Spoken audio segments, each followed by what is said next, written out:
Smart FM. Smart Career.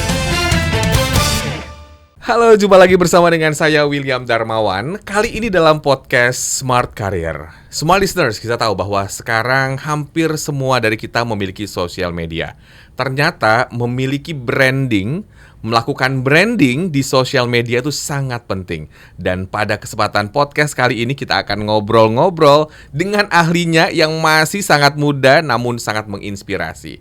Ada Mbak Rifka Syafina, entrepreneur and content creator. Halo Mbak Rifka. Ya, halo Mas Willy. Gimana kabarnya? Baik, sehat, alhamdulillah. Seru nih ya, kita akan ngobrol-ngobrol soal branding. Menurut Mbak Rifka, social media branding itu apa sih gambaran garis besarnya? Social media branding, gambaran garis branding kan basically persepsi ya.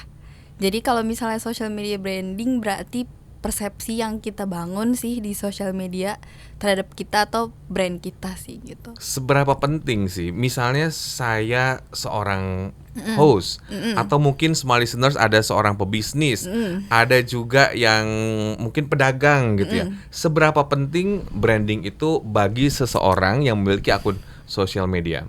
Oke.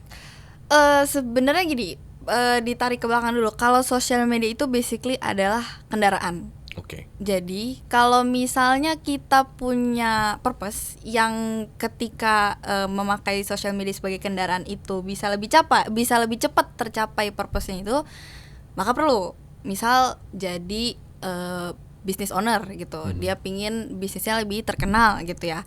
Dengan social media, pertanyaannya kalau misalnya dia main itu jadi kendaraan yang mempercepat dia pada purpose dia atau enggak gitu. Oke. Nah, tapi beda kalau misalnya ibu rumah tangga gitu, purpose-nya ngajar anak aja di rumah gitu. Nah, pertanyaan apakah dengan dia main social media itu purpose-nya tercapai? Mungkin enggak terlalu gitu. Jadi depends on setiap orang sih sebenarnya. Pertanyaan itu jawabannya setiap orang punya masing-masing, beda-beda. Tujuannya masing-masing. Tujuannya gitu. masing-masing. Jadi kalau seandainya ibu rumah tangga itu membagikan kegiatan anaknya sehari-hari, ya mungkin dia tidak punya tujuan di sana. Tujuannya benar. hanya ingin mungkin mendokumentasikan Sharing. atau menginformasikan ke teman-temannya, berbagi gitu ya. Tapi yang dikatakan dengan branding di sini adalah dia punya tujuan, apa tujuannya gitu ya. Iya, benar. Nah, contohnya apa nih misalnya? Contohnya kayak tadi yang pebisnis itu, atau misal kita profesional tapi pingin profilnya terlihat lebih oke, lebih kredibilitasnya lebih ada gitu. Nah, itu jadi dia ketika misal mau ngelamar itu HR mungkin lebih ngelirik dia karena profilnya oke gitu. Nah, itu kan ada purpose tuh. Jadi bisa menjadi kendaraan ketika kita main sosial media gitu. Gimana caranya menciptakan branding yang sesuai dan baik dan sesuai juga dengan harapan serta tujuan kita? Apa foto-fotonya harus bagus-bagus semua atau spesifik di satu tema atau bagaimana? Sebenarnya tergantung purpose-nya. Yang tadi purpose-nya apa? Ketika kita udah tahu why-nya gimana, how-nya kan lebih gampang gitu. Jadi kalau misalnya baiknya ini nih konteksnya apa nih? Baik tuh gimana? Baik tuh apakah secara profil bagus atau misalnya fotonya tuh dikemas dengan baik, warnanya bagus, ditata dengan rapi atau gimana? kalau itu mempercepat pada tercapainya purpose-nya, boleh sih, itu baik sih. Oke, kita harus menanyakan ke diri kita ya, seperti apa tujuan kita bersosial media, apakah ingin menampilkan image seperti apa, atau mungkin sebagai seorang content creator, sekarang kan sudah banyak nih profesi content creator atau pemula, itu juga fokus ke satu bidang. Setuju nggak? Misalnya ada yang suka membagikan konten traveling, atau misalnya yang paling simpel food blogger gitu ya. Artinya harus konsisten dia membagikan soal makanan tersebut gitu ya di sosial medianya. Iya, benar. Terutama kalau misalnya dia food vlogger gitu kan, pasti kan dia udah punya purpose ya. Dia pingin misal dia lebih dikenal sama banyak orang sebagai food vlogger gitu. Maka apa yang harus dia lakukan untuk mencapai purpose-nya itu gitu. Dengan kendaraan yang dia punya sebagai social media ini nih, social media ini sebagai kendaraan, gimana cara mencapai purpose itu? Ya dengan konsisten sharing tentang food vlogging gitu. Jangan tiba-tiba di tengah jalan sharing tentang parenting, tentang hal-hal yang tidak sesuai dengan purpose dia sendiri sebenarnya. gitu. Maka cara menciptakan branding yang baik adalah punya purpose dan tahu bagaimana cara dapetin gitu. purpose itu. Kayaknya setelah talk show ini saya bakal ngapusin beberapa feed deh ya. Kayaknya nggak yang dominan yang mana, tujuannya yang mana gitu ya. Oke, bisa dicek kembali karena itu juga mempengaruhi persepsi dari masyarakat ya. Oke, nah kalau membahas soal berapa lama gitu, kira-kira berapa lama sih waktu yang dibutuhkan supaya orang tuh percaya? Simpelnya gini deh, saya misalnya seorang host gitu ya. Berapa lama saya harus membangun itu supaya orang tuh percaya host gitu? Oke. Berapa lama pasti tergantung, tiap orang beda-beda. Tiap niche juga beda-beda atau tiap topik juga beda-beda gitu. Kalau misalnya case-nya adalah host gitu. Balik lagi ada pertanyaan lagi. Ini dia sebelumnya udah pernah ngonten atau belum gitu. Kalau dia belum pernah ngonten pasti akan lebih lama karena dia ada masa-masa dia nyoba-nyoba dulu, cari tahu dulu strength-nya dia apa. Karena setiap orang punya strength-nya beda-beda. Misal ada orang yang strength-nya di visual. Dia secara visual oke, ngomong apa aja orang dengar.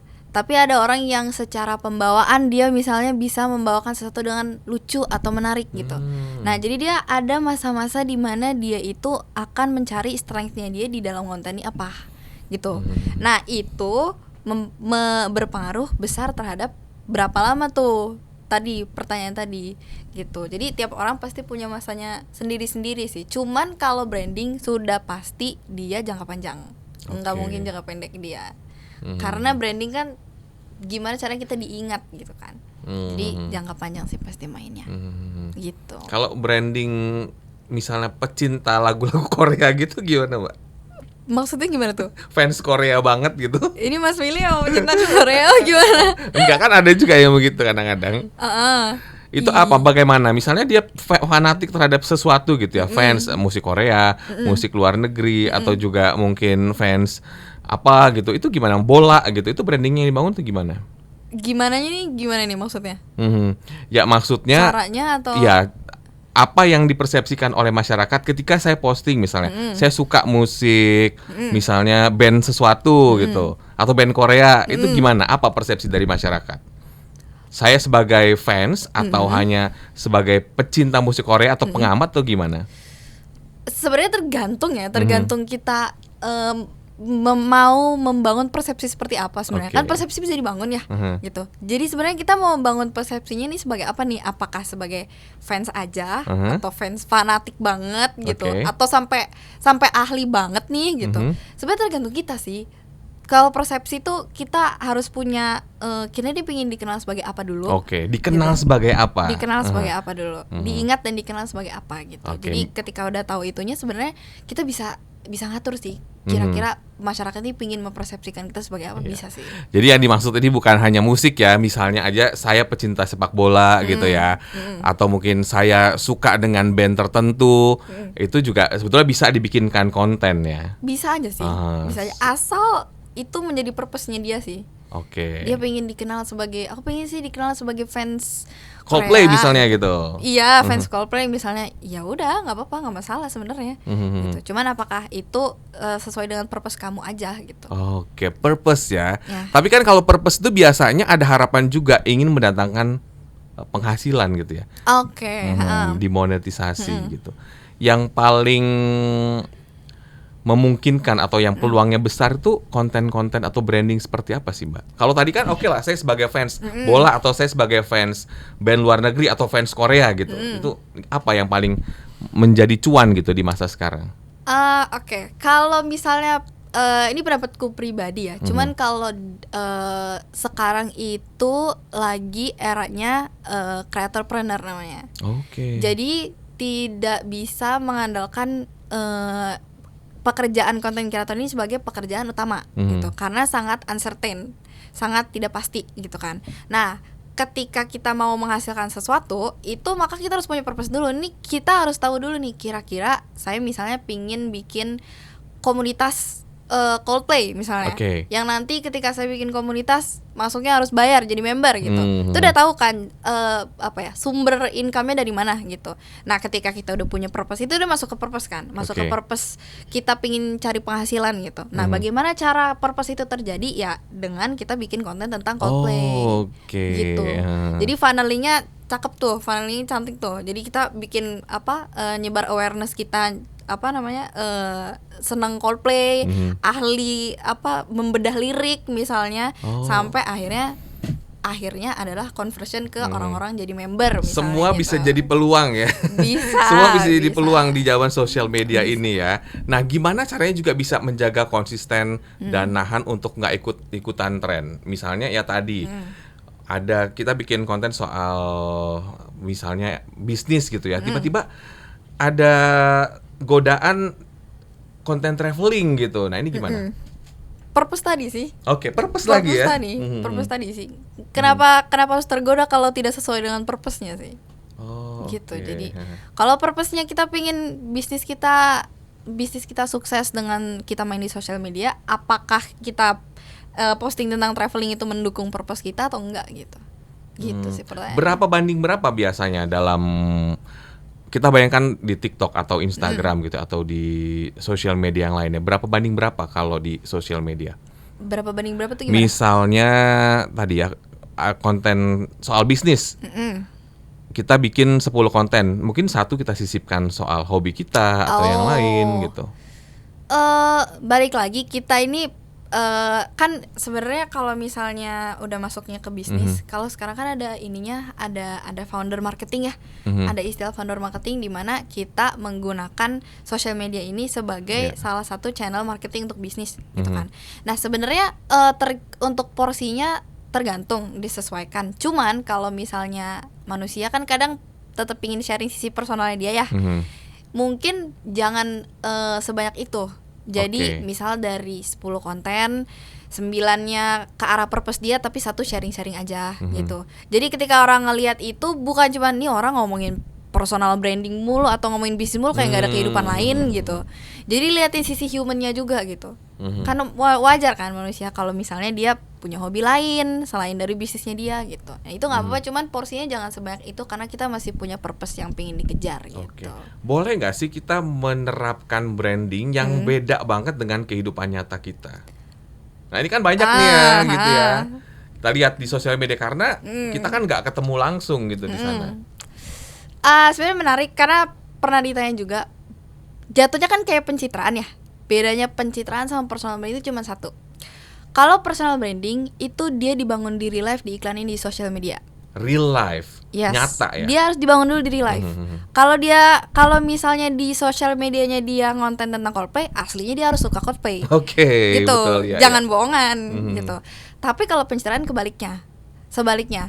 Jadi kalau misalnya di sosial media dia bagi-bagi duit ke masyarakat, tapi di real life-nya nggak ada gitu.